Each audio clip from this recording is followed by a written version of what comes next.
शैलेश यादव के आवाज की ओर गगन यादव जी जाते हुए।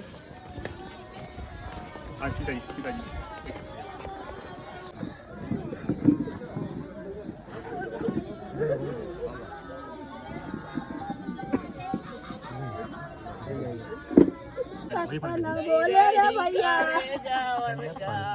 अरे मोरी मावा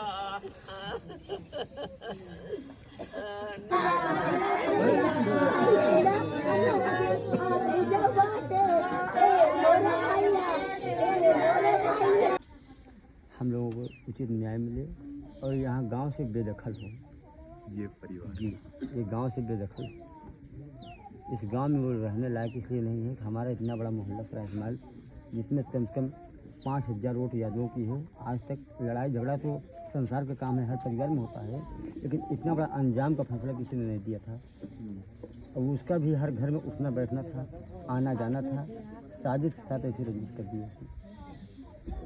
उस 15 साल के बच्चे को क्या दोष है? उसके आगे जो फैसला आप समझें। अगर जोशी के साथ एक बार समझाया जा सकता है। हाँ, हमें बताते गांव की बात की हमें बताते हैं, हमारे लड़के से बताते हैं। परिवार के लोग हैं, हम 4 भाई, किसी के कान में कह देता है। कक्षा 9वीं के छात्र शैलेश यादव की जिसकी निर्मम रूप से हत्या कर दी गई, आपने परिवार के बीच में क्या समझा और जो परिवार वालों की मांग है उसको आप कहां तक पहुंचाने वाले हैं और क्या लड़ाई लड़ने वाले हैं? अभी श्रद्धांजलि दी है हमने और उनकी माताजी से मिले हैं, उनके पिताजी से मिले हैं और पीड़ित परिवार से बात करने के बाद सबसे पहले तो मैं आपसे ये कहना चाहूँगा कि ऐसी घटनाएं अगर समाज में होंगी तो वो एक गलत संदेश थी। उस बच्चे की उम्र क्या थी? वो ग्रोइंग स्टेज थी। उस उम्र में उस बच्चे को समझाया जा सकता था अगर वो गलत था भी तो। हालांकि गलत और सही का फैसला करने वाले हम नहीं हैं। एक डर का माहौल पूरे गांव में बना हुआ है, तो परिवार चाहता है, और ना सिर्फ परिवार बल्कि पूरा गांव चाहता है कि वो अब इस गांव में ना रहें। शैलेश यादव के परिवार वालों को क्या सांत्वना देना चाह रहे हैं सर? हम बस यही कहना चाहते हैं उनसे कि हम आपके बीच आए हैं इस बात का एहसास कराने कि हम आपके सुख दुख में आते जाते रहेंगे। आप इस लड़ाई को ताकत के साथ लड़ने का काम कीजिए। अगर आपको ऐसा लगता है कि प्रशासन किसी प्रकार की कोई लापरवाही बरत रहा है तो आप हमारे पास तक बस सूचना पहुंचाने का काम करें।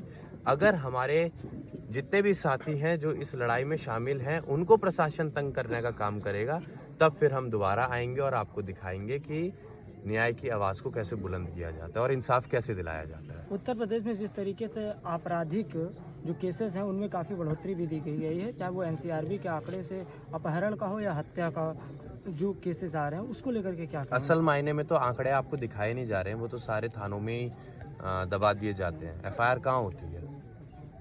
बड़े से बड़े मामले हो जाते हैं, घटनाएं हो जाती हैं, उनकी रिपोर्ट तक दर्ज नहीं हो पाती है। क्यों नहीं हो पाती है?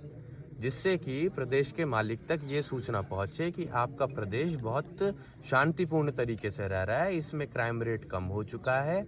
लेकिन असल मायने में आप देखेंगे तो क्राइम रेट आज की तारीख में उत्तर प्रदेश में बहुत ज़्यादा बढ़ चुका है, जो कि आपको दिखाने का काम नहीं किया जा रहा है। और ऐसे ही अगर चलता रहा तो आप देखेंगे इस उत्तर प्रदेश की स्थिति बहुत ज़्यादा खराब हो जाएगी। न्याय के लिए मैं सदन में तो बैठा नहीं हूँ, ना मैं मुख्यमंत्री हूँ प्रदेश का कि कलम की ताकत से एक फोन से आपके काम करवा दूं। हमें लड़ना पड़ेगा, ये चीज गांठ बांध लो। हमारे जीवन में अगर कोई समस्या आई है तो हमें लड़ना पड़ेगा, और लड़ाई में मैं आपके साथ हूँ, लड़ाई में आपके साथ हूँ और आपसे आगे मिलूंगा आपकी लड़ाई में। लेकिन लड़ना पड़ेगा, बैठे बैठे काम नहीं होगा। आप बैठे बैठे ये कल्पना करने लगे कि गगन यादव आया है अब हमें न्याय मिल जाएगा, नहीं, आपको आकर लड़ना पड़ेगा। अगर आपको ऐसा लग रहा है कि प्रशासन आपकी नहीं सुन रहा है, आपको जिलाधिकारी का घेराव करना पड़ेगा, आप करो। आपको तब अगर कोई समस्या आएगी तब हम आएंगे, फिर बताएंगे कि अब हमारे पास कितनी ताकत है, तब देखना। अभी क्या देख रहे हो? अभी तो मैं आंसू पोंछने आया हूँ परिवार के। धन्यवाद।